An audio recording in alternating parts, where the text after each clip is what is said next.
Meu nome é Júlia de Oliveira Barros, aluna de Engenharia Química da Universidade Federal de Viçosa, e estarei apresentando um trabalho sobre aplicações da língua eletrônica potenciométrica como ferramenta de classificação e análise de alimentos.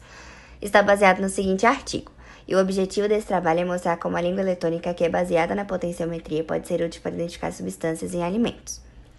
Tendências recentes no campo de química analítica tomam direção oposta àqueles que investem no desenvolvimento de instrumentos específicos. A nova abordagem parte da utilização de dispositivos de uso geral. Essas novas estratégias são baseadas no uso de matriz de sensores como uma resposta cruzada genérica a um amplo espectro de analíticos. Com esses, podemos obter diferentes espectros de informação sobre a amostra.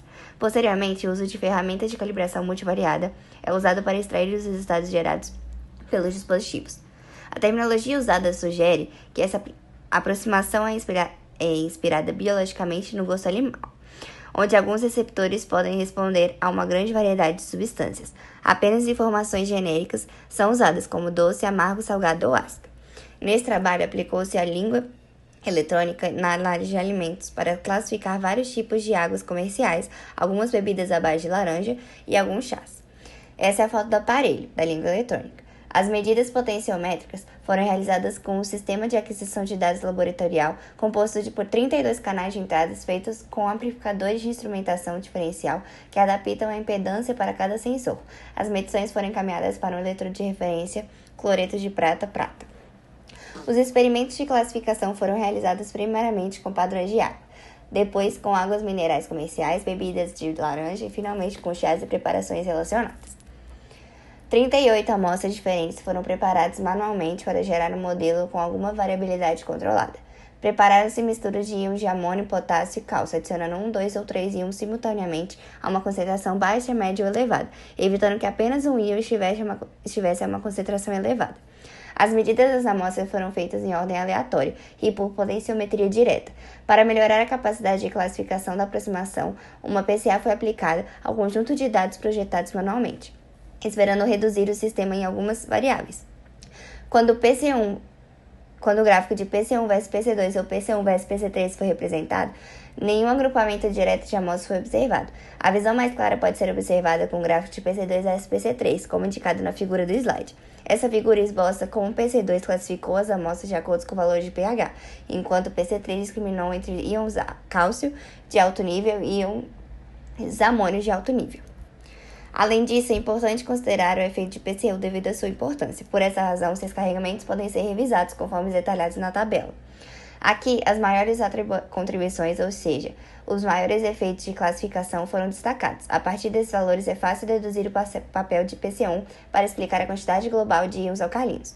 Finalmente, deve ser resumido que o sistema classifica os grupos iniciais de amostras como era esperado, pelo efeito de íons alcalinos, pelo nível de pH e entre os altos níveis de cálcio ou amônio.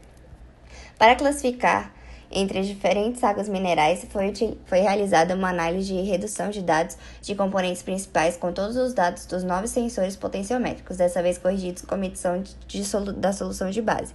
23 diferentes amostras comerciais de água foram utilizadas. Todas as leituras potenciais foram feitas em triplicado. No gráfico da pontuação PC1 versus PC2, na figura do slide, o agrupamento de amostras é claramente visto. Como pode ser distinguido, o PC1 se separa em função da acidez, enquanto o PC2 se separa dependendo da quantidade total de íons alcalinos. Estudos das cargas podem acrescentar a essa conclusão que PC1 também separa entre íons monovalentes e divalentes. PC2 separa a quantidade elevada de íons sódio e íon potássio, normalmente em alto nível de água mineral natural com gás. 36 bebidas à base de laranja foram utilizadas usando a abordagem proposta. Como antes, todas as leituras potenciais foram feitas por triplicado e feitas em relação ao tampão. Dessa vez, uma boa classificação ao agrupamento não foi obtida diretamente. Com o objetivo de melhorar esses resultados, um pré-processamento adicional foi feito. Representando o gráfico de PC1 versus o número de amostras, inesperadamente foi observada uma distribuição da amostra. Essa distribuição dependendo do teor de suco de laranja natural na amostra, conforme declarado em seu rótulo. 39 amostras de chá foram preparadas novamente, nenhum agrupamento inicial foi observado na primeira tentativa. Por essa razão, os canais autocorrelacionados foram identificados e eliminados. O gráfico PC1 versus PC2 apresenta um claro agrupamento de bebidas, como pode ser visto na figura. Destes, podemos reconhecer que PC1 apresenta a quantidade total de íons obtidos no grupo 1, um nível mais alto de íons nessa classe de bebidas mais fortes, enquanto o grupo 2, um nível mais baixo para essas infusões mais suaves, é observado. A abordagem apresentada foi capaz de classificar satisfatoriamente diferentes tipos de amostras, gerando bons modelos. Facilmente, aplicações potenciais dessa aproximação no campo de análise de alimentos podem ser projetadas, aplicando essa ferramenta como sensor de gosto, que pode ser reprojetado dependendo das aplicações desejadas. Obrigada pela